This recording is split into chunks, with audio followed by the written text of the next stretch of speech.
Radio Retropolis.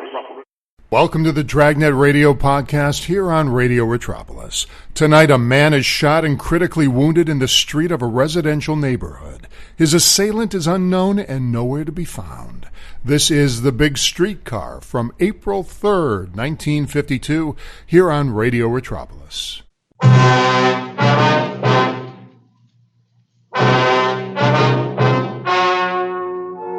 The story you are about to hear is true. The names have been changed to protect the innocent. Fatima Cigarettes, best of all king-size cigarettes, brings you Dragnet on both radio and television.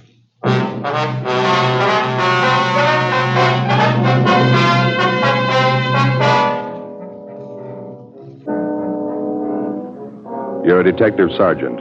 You're assigned to homicide detail. A man is shot down in the street of a residential neighborhood. He's critically wounded. You don't know who the assailant is. You don't know where he is. Your job, get him.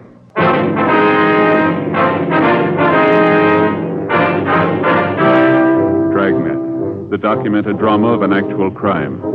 For the next 30 minutes, in cooperation with the Los Angeles Police Department, you will travel step by step on the side of the law through an actual case transcribed from official police files.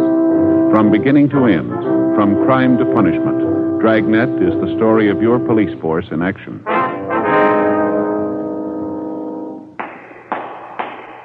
It was Thursday, January 20th. It was mild in Los Angeles. We were working the night watch out of homicide detail. My partner's Ed Jacobs. The boss is Thad Brown, chief of detectives. My name's Friday. I was on the way back from dinner, and it was 9:57 p.m. when I got back to the city hall, room 42, homicide detail. Hi, make it in time? No, they were closed up. Oh, that's too bad. Where'd you eat? Well, that cafeteria down the street was terrible. Nothing at all, huh? Well, I figured I'd be safe with a corned beef hash. Even that wasn't much. Soggy, you know. Probably standing all day. That's too bad. I asked Johnny if he'd stay open a couple of minutes late. Told him you were coming right over. The place was closed tight when I got there. Couldn't raise anybody. It's tough luck. Short ribs were really good tonight. Some great pie, too. Boysenberry. Best I had anyway. Mm-hmm. Say, you got any of those bicarb pills in your locker? I could sure use one. I'm afraid not. Gave the last one to Gene Bechtel tonight. Oh. He ate at the cafeteria, too. Hiya. Oh, Hello. What do you say? Any phone calls for me yet? Muriel down at the staff's office called. That run you asked for, they got it ready. It was the only call, huh? Yeah. Mm-hmm. What is it, Al? Something wrong? No, why? You've been moping around like you lost your best friend. What's the matter? You mad at the world? No, just my in-laws. The wife had her father and mother over for lunch today. The old man's getting to be a real pain in the neck. Don't get along with him, huh? I keep trying to. Doesn't seem to do much good. All he can think of is money. It's all he can talk about. Why let it bother you? My in-laws have been talking about it for years. Forget it. He won't let you. The minute he puts his foot inside the front door, it's the first thing you hear. Crusty old guy. That pipe he smokes enough to knock you over. Why don't you duck out when they come over? Tell them you got a call. You have to go to work. Well, the wife's onto that one. She makes me hang around. Keeps telling me her father and mother like me. You never know it. The old guy's a real tyrant. See, the wife comes from a big family. Every time I see her old man, he has to make a point of telling me how smart his other sons-in-law are. How much dough they're making. Yeah, same routine every time. One of his daughters married a carpenter. He's making $20 a day. One of them married a hod carrier. He's making $25 a day. Always ends up asking me how much I'm making. Why don't you tell him it's none of his business? I did today. That's what started the argument. I walked out. Crusty old guy. Yeah, so I get it. Homicide, Friday. Yes, sir. Where? Mm-hmm. Would you repeat? Yes, sir, I have it. Fine, thank you. Yes, sir, right away. Shooting, Kirkman near Alpine. Let me grab my coat. No details?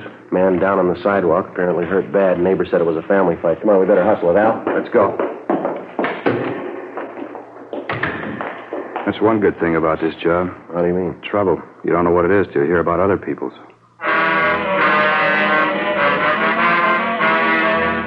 Sergeant Al Shambra, Ed and I drove out to the scene of the shooting. Code 3, red light and siren. We located the victim lying on the sidewalk approximately 50 feet from the intersection of Kirkman Avenue and Alpine Street. He was a dark-haired man, looked to be in his early 40s, tan complexion, well-built. He'd been shot several times in the chest, once in the shoulder. He appeared to be unconscious. A handful of curious neighbors were standing by. One of them, a short, balding man, identified himself as Ernest Whitley. He said he was the victim's next-door neighbor. What's the man's name, Mr. Whitley? Wally Radford lives right next door to me. Been my neighbor for years. Where do you live? This apartment court right here. I live in the cottage next to the end when they're number 8. Wally lives in number 9. One right in the end there facing us. See? Yeah, what do you know about the shooting, Mr. Whitley? Well, I didn't have anything to do with it. I was watching television with the wife. I heard the shots outside. You can ask the wife. She'll tell you. You heard the shots outside of Radford's cottage, is that right? Yeah, that's right. Where's the ambulance? Why don't they come? They've been notified. They're on the way. Well, who did the shooting, Whitley? Would you know that? Well, not for sure. We were watching television, like I said, when I heard the shots. Wife and I. First, I heard the shots, and then I heard somebody yell. I thought it was some high school kids in a hot rod or something. You know, horsing around outside. Wife told me to get up and take a look anyway, so I did. Uh-huh. On the way to the door, I heard another shot. Then somebody yelled out again like they were hurt. Must have been 6 or 7 shots anyway. Just as I opened the door, I saw Wally go running past. I didn't know what was coming off. He ran right out toward the street here. Weaving back and forth, looked like he'd had a couple of drinks. I didn't know what it was. You didn't see the actual shooting? You didn't see anyone with a gun? Well, no. The only one I saw was Wally. He ran right by me, holding his hands up to his chest. I yelled to him, but he didn't stop. I didn't know if he was drunk or what. When he got out here to the sidewalk, I saw him fall down. I went after him. It was terrible. Say, either one of you got a smoke? Yeah, sure. Look, I'm still shaking like a leaf. There you go. Swell. Thank you. Want a light? Yeah, please. Thanks. You're welcome.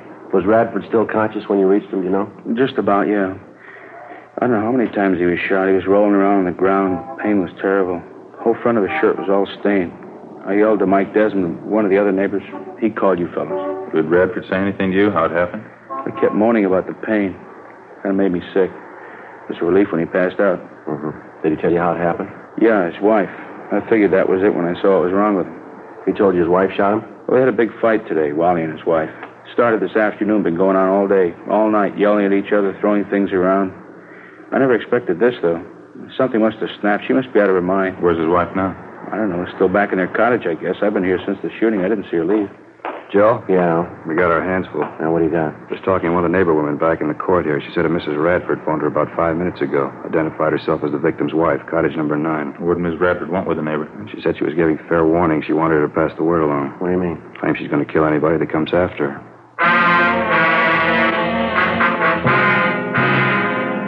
10:28 p.m. The ambulance arrived, and the attendants administered first aid to the victim of the shooting, Wallace Radford.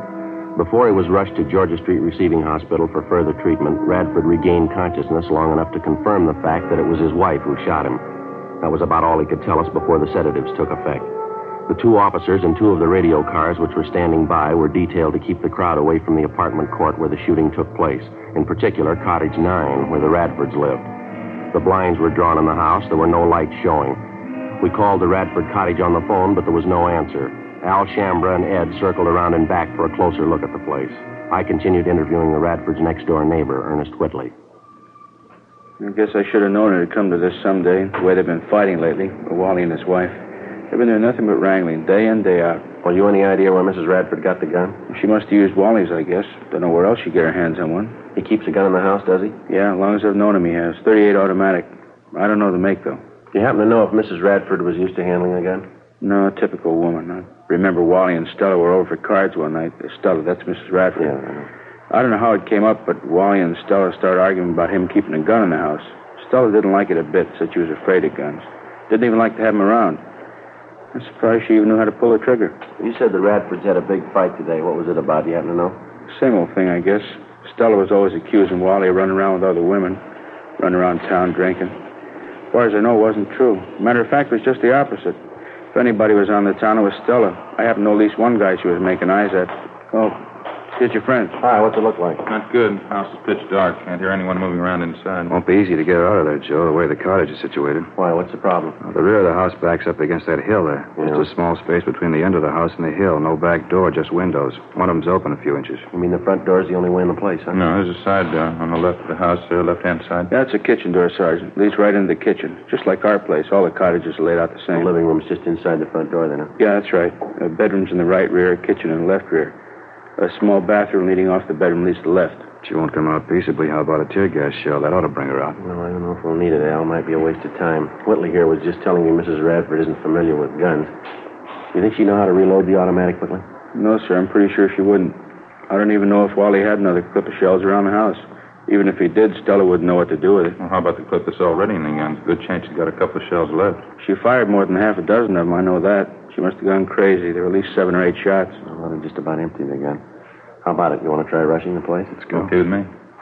All right, you better stay out here for the time being, Mr. Whitley. Might be some shooting. You know you taking any chances. Yes, sir, sure. Okay, Sergeant.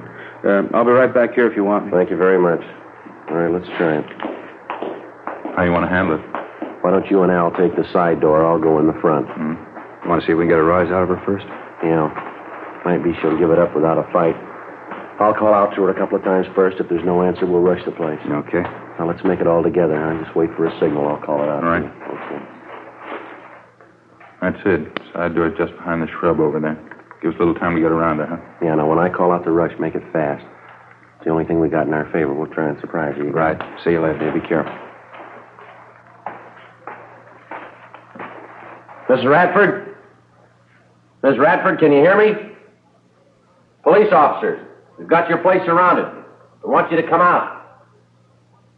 Can you hear me, Miss Radford? We want you to come out. Miss Radford? All right, let's go. Hit the doors.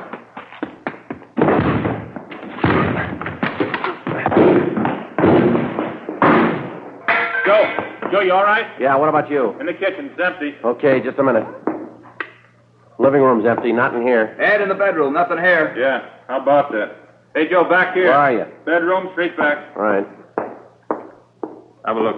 Did you check the bathroom and all the closets? Everything. She's gone. 10:46 p.m. We double-checked the cottage, all the buildings, and possible hiding places adjoining the Radford house, and then we combed through the immediate neighborhood around the apartment court. There was no trace of the suspect, Stella Radford. In the apartment, we found a picture which neighbors told us was a good likeness of Mrs. Radford. Al Shambra got to a phone, called the office, and a local broadcast and an APB was gotten out on her. We figured she probably slipped out of the house without being noticed during the general excitement immediately after the shooting. Her phone call to one of the neighbors warning that she'd kill anyone who came after her only served as a stall to give her more time for a getaway. 10:55 p.m. Ray Pinker and the crime lab crew arrived and began their preliminary investigation. Judging from the bloodstains found on the furniture and the rug in the living room and on the front steps of the cottage, Radford had first been shot while he was in the living room, and then apparently he ran out the front door to escape the gunfire. A trail of 7 empty shells ejected from a .38 caliber automatic seemed to indicate that his wife followed him out the front door, still firing at him as he tried to get away. We checked the apartment court garage, but the Radford's car was still there. We remained at the apartment court interviewing the neighbors and trying to get a line on some of Mrs. Radford's known friends and associates. Joe, how'd you make out? Not much, Al. The neighbor I talked to hardly even knew the Radfords. How about you? Not much better. The only apartment up the way name's Joanne Taylor. She told me she knew Radford's wife fairly well. Says she has a sister in town. Doesn't have any idea where she lives, though. How about the boyfriends Mrs. Radford's supposed to be running around with? She know anything about that? She thinks she was doing a little running around. She doesn't know who the men are, though. Hear anything about Radford's condition? Yeah, I checked with Georgia Street a couple of minutes ago. It's pretty critical. I don't know if he's going to make it or not. Joe, Al, back here, hustler. Come on. What do you got? Radford's neighbors next door. Whitley's. Just got a call from Mrs. Radford. She's talking to Mr. Whitley on the phone right now. Let's go. I don't know what this is all about.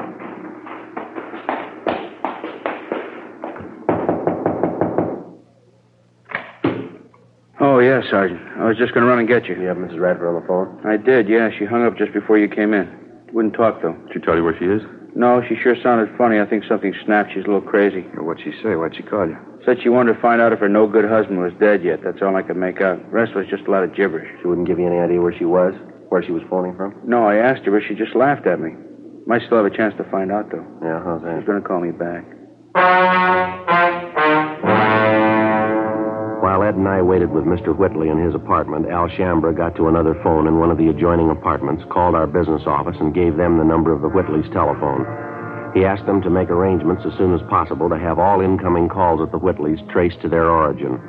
Meantime, Ed and I were briefing Ernest Whitley as to what he should say if and when the suspect, Stella Radford, called him back. There was no phone extension in his apartment, so the only way we'd be able to monitor the conversation would be for Whitley to share the receiver with one of us. We waited. 11:30 p.m., 11:45, midnight, 12:15 a.m. Sergeant? All right, try and keep the receiver tilted so we can listen. Yeah, sure. Hope I got it straight. Okay. Hello? Ernie, this is Stella. Yeah, I called the hospital. Wally's a lot better. It's not as bad as they thought it was. What do you mean it's not bad? You trying to kid me? No, it's the truth, Stella. It's not half bad at all. Wally's going to be all right. Couldn't be. I shot him 4 or 5 times. How could he be all right? Look, I didn't say he was all right. I said he was going to be all right. Look, it's nothing serious. Not half as bad as they thought. You're lying. You know you're lying, Ernie. Look, come on, snap out of it, will you, Stella? It's going to be all right. Wally forgives you. Believe me, he does. Now, look, why don't you come home? We'll get the whole thing straightened out. There won't be any trouble. Why don't you stop trying to kid me? It's not going to be all right. I've seen the last of you and the last of Wally. Stella. I'm with my boyfriend now. We're getting out of town. Now, wait a minute, Stella. Use your head, huh? Don't go rushing in anything. You don't have to tell me. I know what I'm doing. I don't care if that dumb husband of mine lives or dies. But just tell him he'd better not try to follow us. Oh, Stella. My boyfriend's an ex-con. He's got a gun and he knows how to use it. Well, Stella, will you listen a minute? You can tell that to the cops, too, in case they're going to follow us. They try and stop us and they're going to have a fight in their Look, heads. you keep talking. Will you listen for just a minute? Where are you now? Let me come down and talk to you. Not a chance. Just be a waste of time. I'm leaving with my boyfriend in half an hour. You can tell Wally I hope he dies. Wait a minute, Stella. He gave me a message for you, honey. He left something with me. He wants you to have it. What? His wallet. He gave it to me just before he left for the hospital. Got $94 in it. Says he doesn't care what you think of him. He wants you to have the money.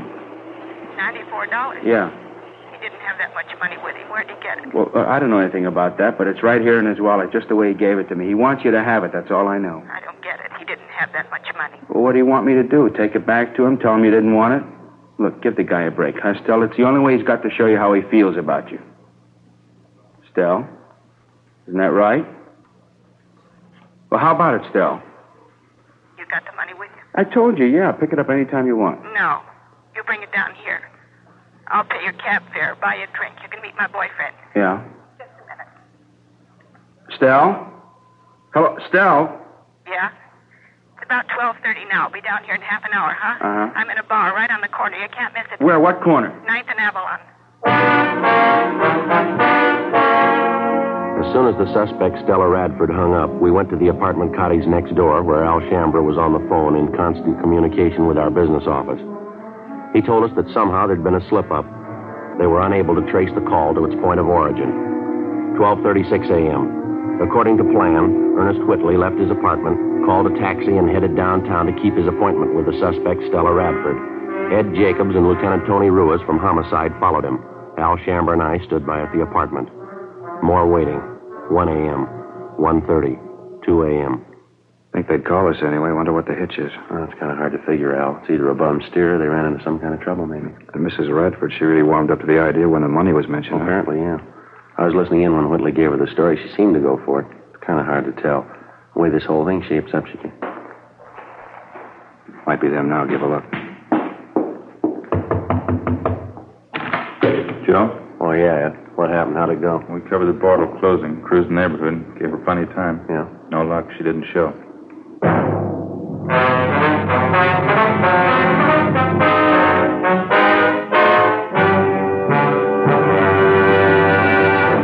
You are listening to Dragnet, authentic stories of your police force in action.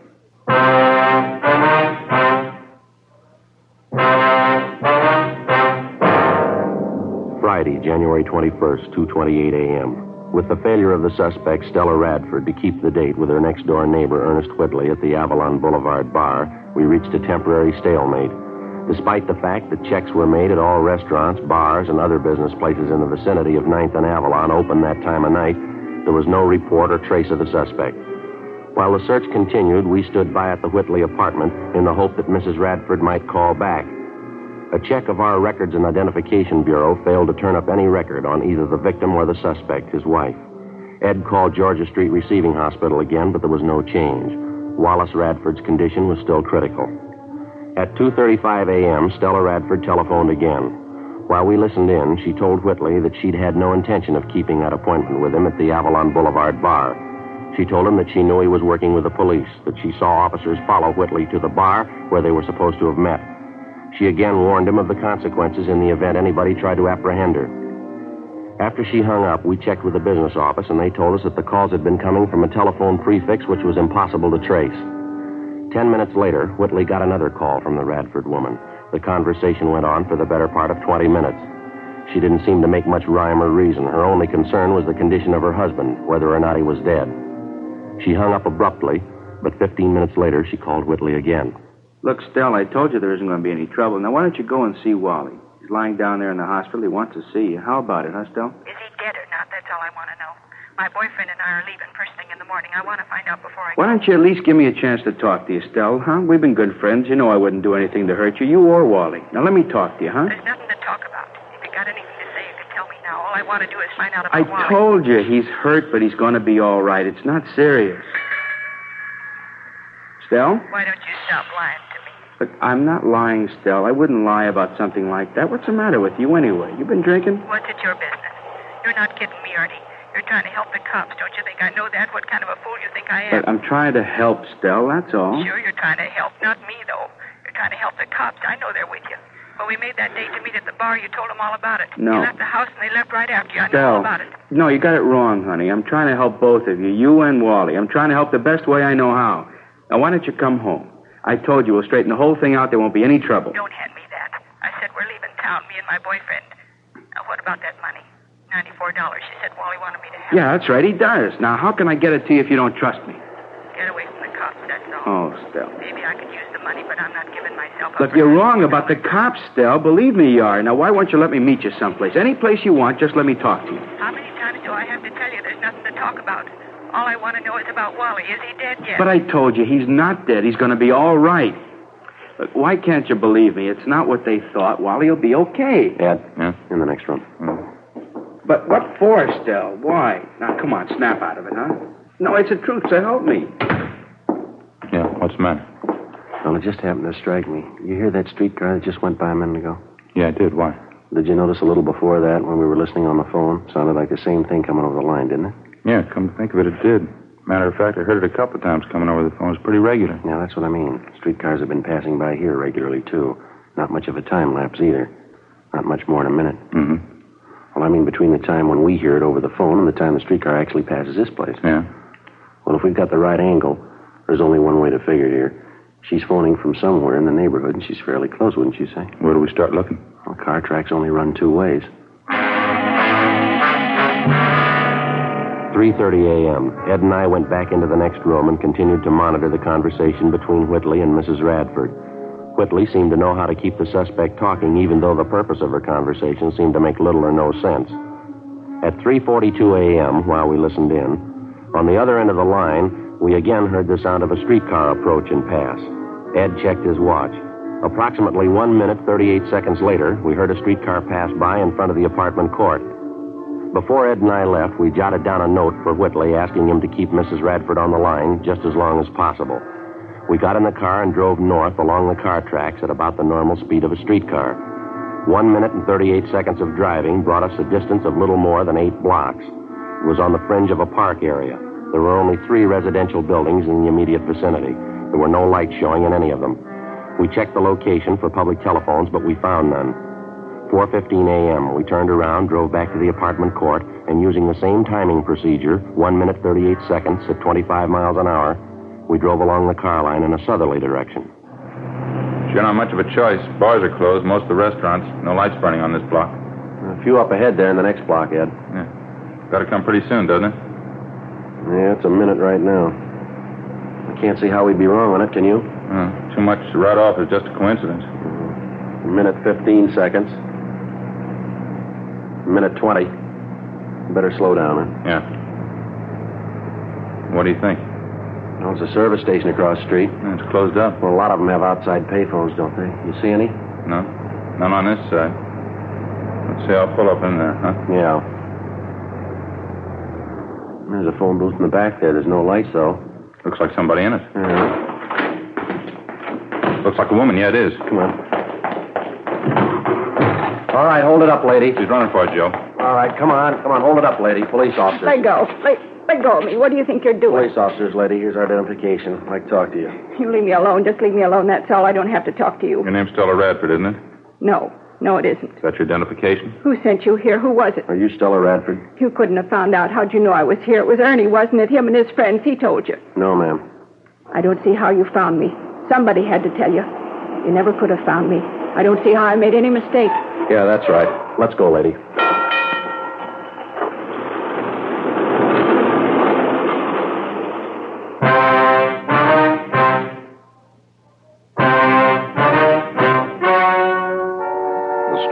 just heard was true.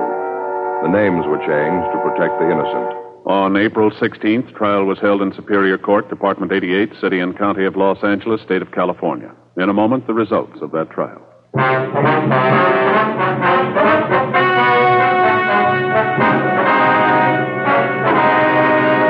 The victim of the shooting, Wallace John Radford, recovered from his wounds and refused to press charges against his wife.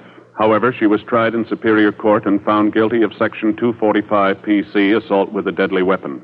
She was sentenced to the term prescribed by law. Assault with a deadly weapon is punishable by imprisonment in the state penitentiary for a term not less than 1 nor more than 10 years. Ladies and gentlemen, Mr. Joseph M. Kinnick, President of the California State Juvenile Officers Association. Thank you. The California State Juvenile Officers Association has asked me to present this award of merit to Jack Webb and to Dragnet for outstanding service to law enforcement in the authentic and sympathetic portrayal of the police officer in the field of delinquency control. Thank you very much, Mr. Kinnick. And I'll be looking forward to meeting you again and the members of your association at your annual conference banquet tomorrow night here in Los Angeles.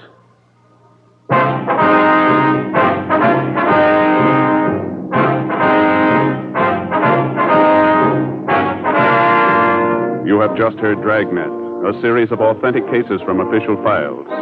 Technical advice comes from the Office of Chief of Police W.H. Parker, Los Angeles Police Department. Technical advisors Captain Jack Donahoe, Sergeant Marty Wynn, Sergeant Vance Brasher.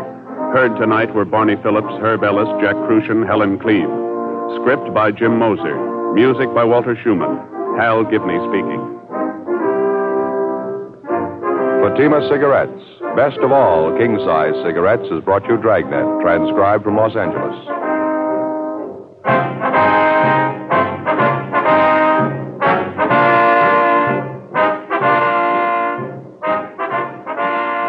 Ladies and gentlemen, nature plus the threat of man-made catastrophes make continuing help in constant preparedness necessary. The Red Cross binds these needs. Answer the Red Cross call with a generous contribution.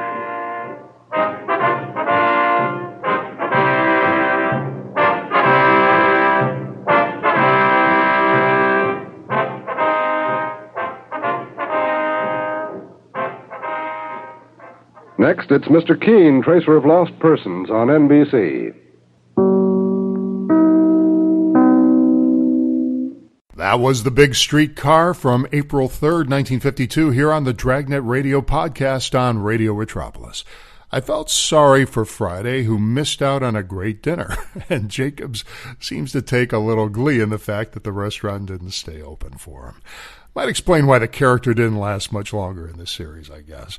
I think that this was their attempt at creating a rapport between the two cops like Friday had with Romero, but just didn't come off as effective.